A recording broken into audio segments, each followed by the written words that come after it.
Jemaat yang dikasihi oleh Tuhan Yesus Kristus, saat ini kita akan dilawat oleh kebenaran firman Tuhan.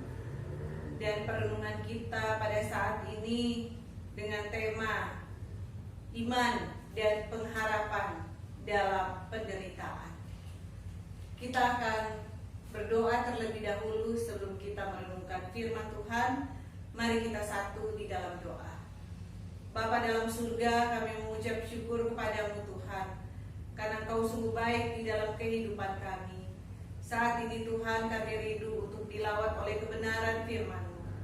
Berbicaralah kepada kami pribadi lepas pribadi, sehingga tidak ada satupun dari kami Tuhan yang terlewat oleh berkat kebenaran firman Tuhan. Firman-Mu adalah pelita bagi kaki kami dan terang bagi jalan kami.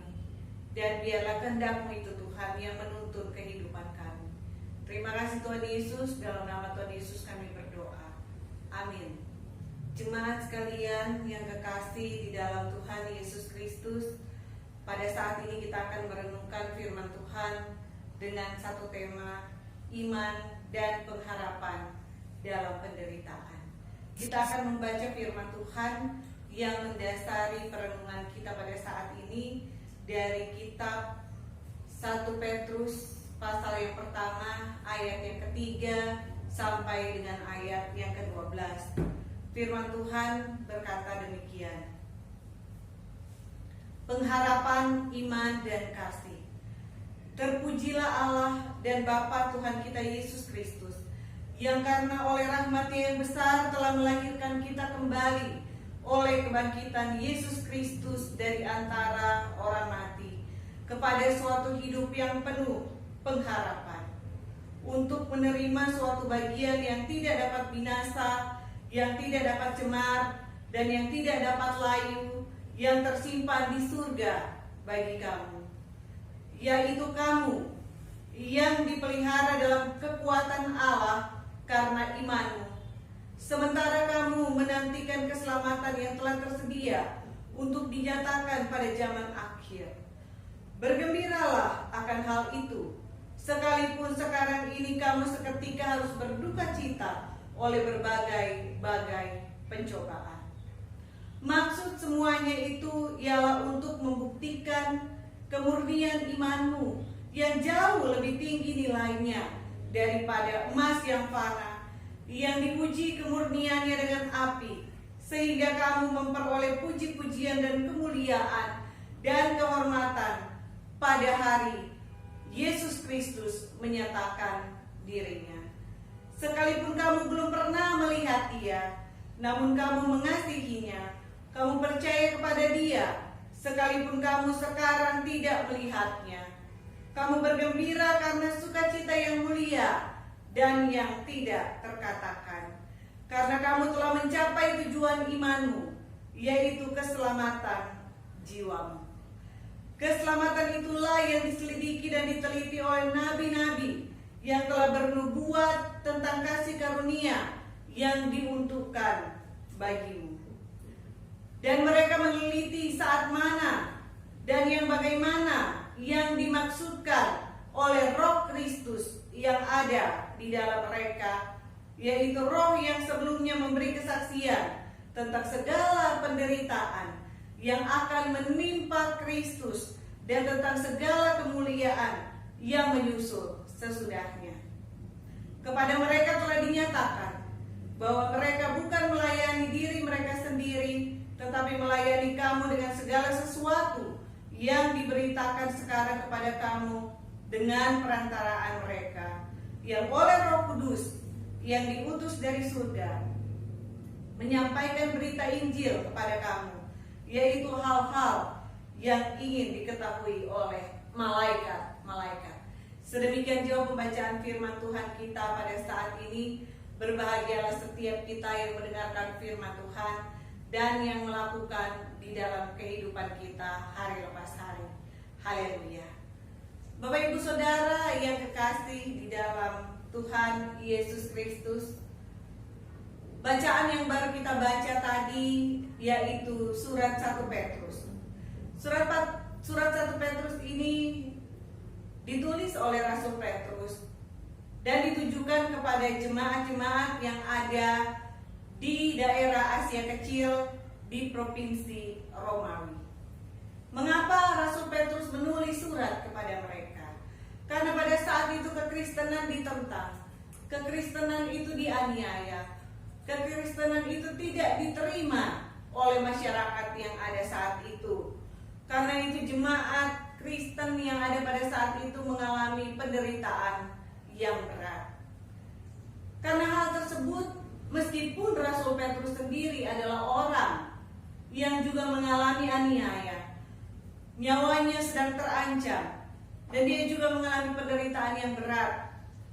Namun karena dia memiliki iman yang besar kepada Yesus Kristus, dia memiliki iman yang kuat bahwa apa yang dia percayai tentang keselamatan di dalam Kristus itu adalah benar. Dia menulis surat kepada jemaat yang ada di daerah Asia Kecil. Surat itu untuk menguatkan mereka ketika mereka masuk di dalam penderitaan-penderitaan yang berat. Surat ini memberikan kekuatan, surat ini memberikan penghiburan, surat ini memberikan keteguhan iman kepada jemaat-jemaat yang ada di Asia Kecil, agar mereka tetap tegar menghadapi penderitaan dan penganiayaan karena Injil Tuhan. Bapak Ibu Saudara yang kekasih di dalam Tuhan Yesus Kristus, penderitaan adalah bagian dari kehidupan manusia. Selama kita hidup di dalam dunia ini, maka kita akan mengalami dari satu penderitaan kepada penderitaan yang lain. Selama kita masih ada di dunia ini, maka kita pasti akan menghadapi berbagai persoalan, pergumulan, ujian kehidupan. Bapak Ibu Saudara, berbicara tentang penderitaan, maka kalau kita lihat di dalam Alkitab, maka sebenarnya dari kitab Kejadian sampai kitab Wahyu, di sana sudah menyatakan kepada kita bahwa selama kita hidup, kita akan melewati ujian demi ujian kehidupan yang Allah izinkan terjadi di dalam kehidupan orang percaya. Semua manusia di segala abad dan tempat akan mengalami persoalan, pergumulan, dan penderitaan kehidupannya sesuai dengan konteks, sesuai dengan zaman, di tempat di mana orang itu berada.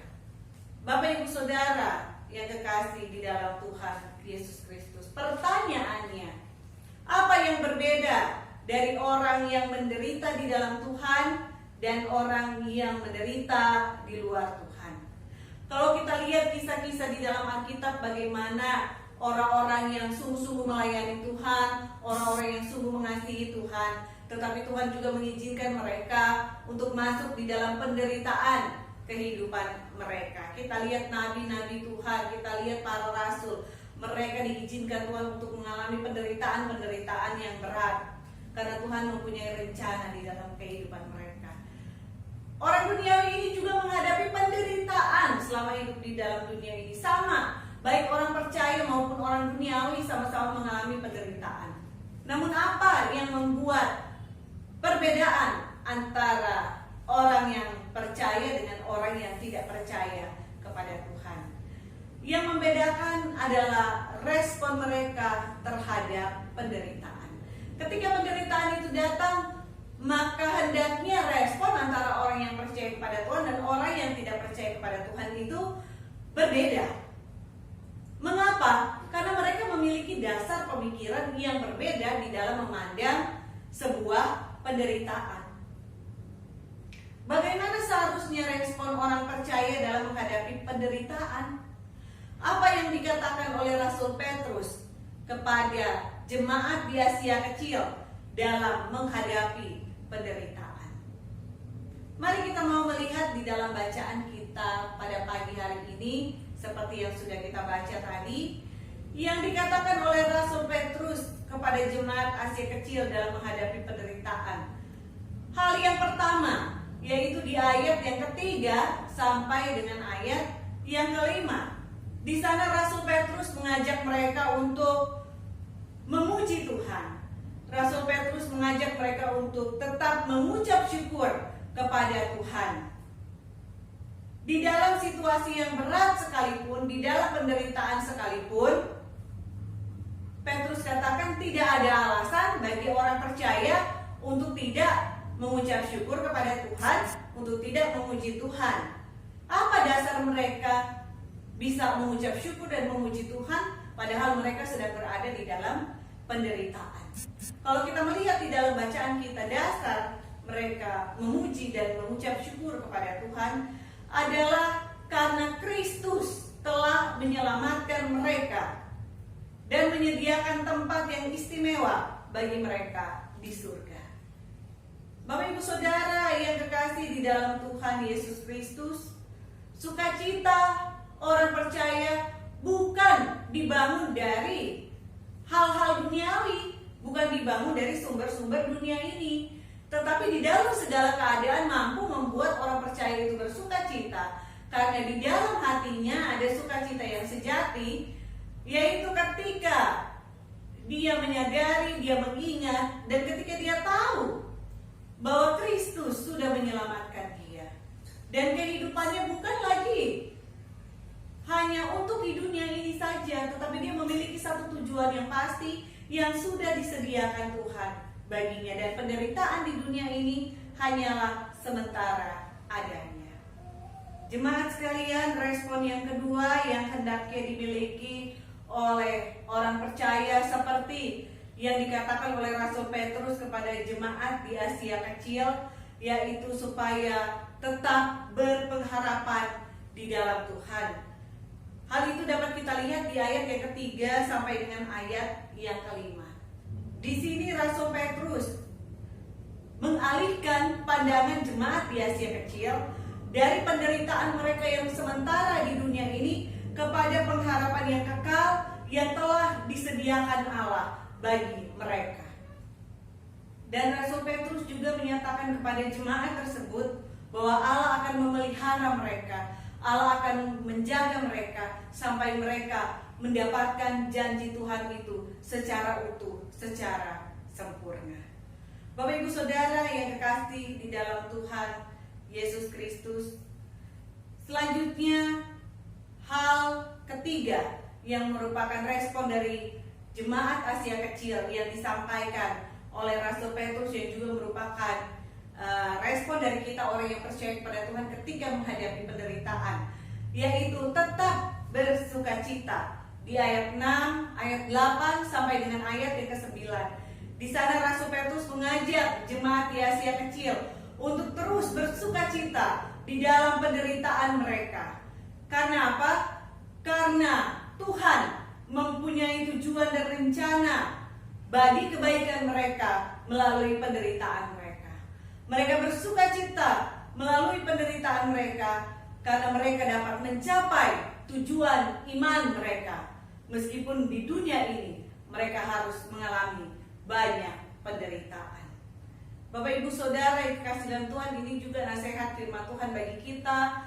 Meskipun di dalam penderitaan kita tetap bersukacita, bukan karena kita bersukacita di atas penderitaan orang lain atau di atas penderitaan dunia ini, tetapi di tengah-tengah penderitaan yang ada sukacita yang besar di dalam hati kita karena Kristus telah menjadi juru selamat kita. Bapak Ibu Saudara yang dikasihi di dalam Tuhan, apa makna penderitaan bagi hidup orang percaya? Di sini Rasul Petrus juga menyatakan kepada jemaat di Asia Kecil bahwa penderitaan orang percaya diizinkan Tuhan terjadi setidaknya karena ada 3 hal. Hal yang pertama adalah penderitaan merupakan ujian iman. Jadi Bapak Ibu Saudara, kalau orang mau melihat apakah imannya bertumbuh dan bertumbuh, maka Tuhan memberikan ujian-ujian iman kepadanya, sehingga ketika dia bisa melewati ujian iman itu, dia boleh melihat seberapa jauh Tuhan menyertai dia untuk bertumbuh secara rohani. Ketika Tuhan Yesus mengalami penderitaan, maka sesudah penderitaan yang berat yang dialami oleh Tuhan Yesus mengalami kemuliaan daripada Allah.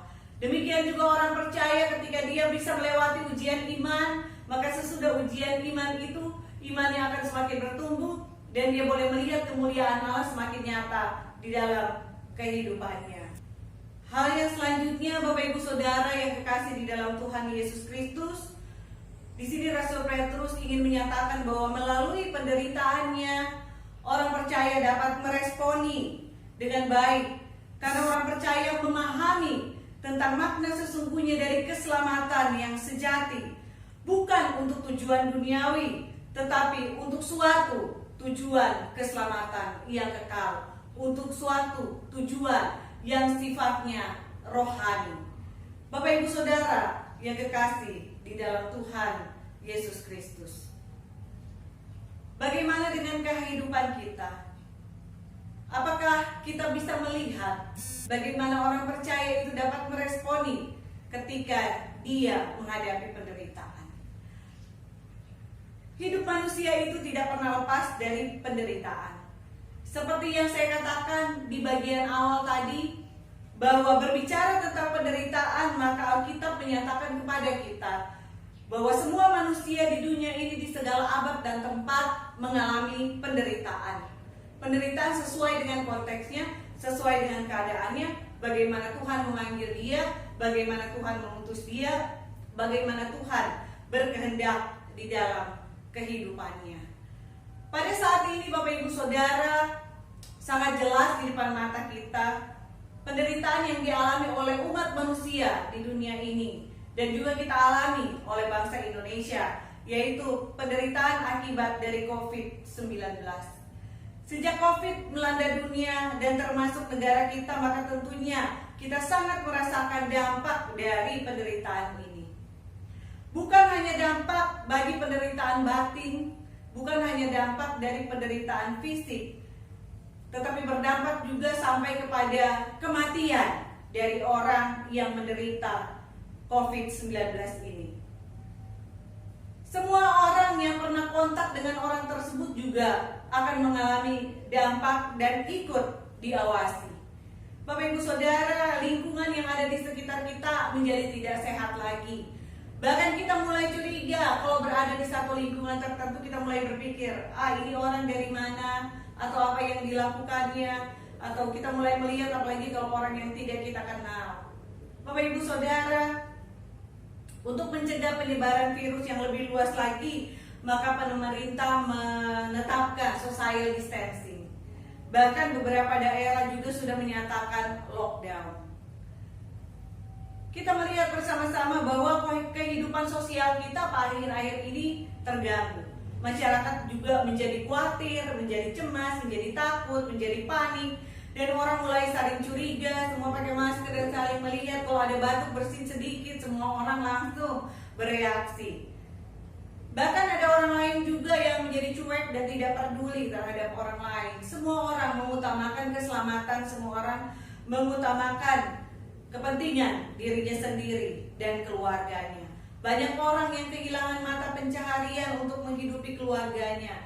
Ekonomi menjadi guncang, baik ekonomi pribadi, ekonomi perusahaan, ekonomi negara, semua bentuk peredaran uang menjadi terganggu.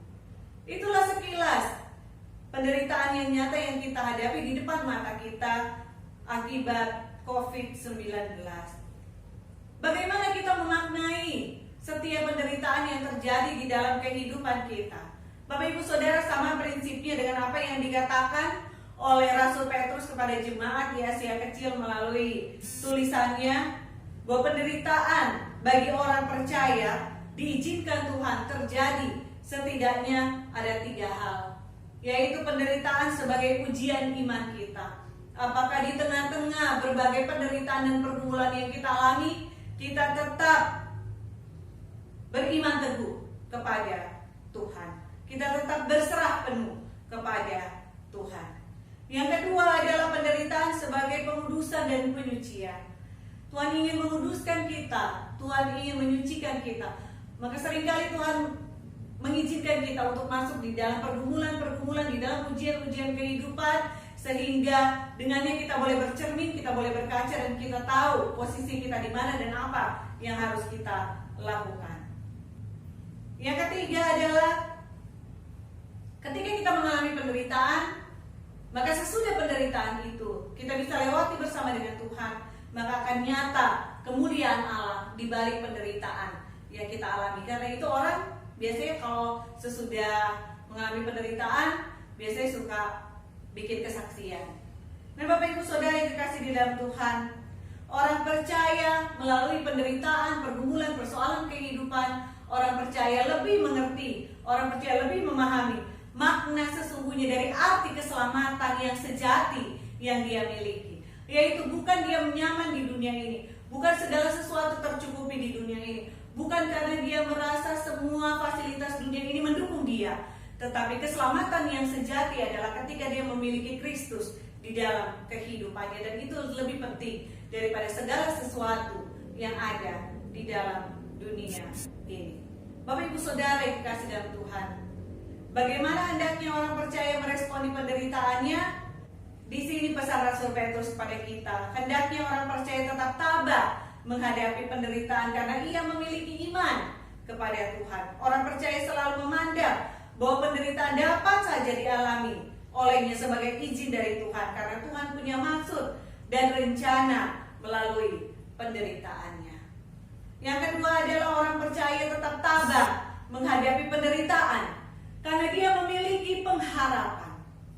Dia memiliki pengharapan di dalam Tuhan, yang membuat orang tidak dapat bertahan karena dia tidak tahu apa yang menjadi tujuan dari penderitaannya. Tapi kalau kita orang percaya tahu apa yang menjadi tujuan dari penderitaan kita, karena Kristus memberitahukannya kepada kita, dan kita memiliki pengharapan karena kita tahu Tuhan menderita bagi kita, Tuhan menyertai kita, dan Tuhan akan melepaskan kita dari penderitaan kita. Bahkan penderitaan kita itu akan dipakai sebagai alat Tuhan untuk memuliakan kita.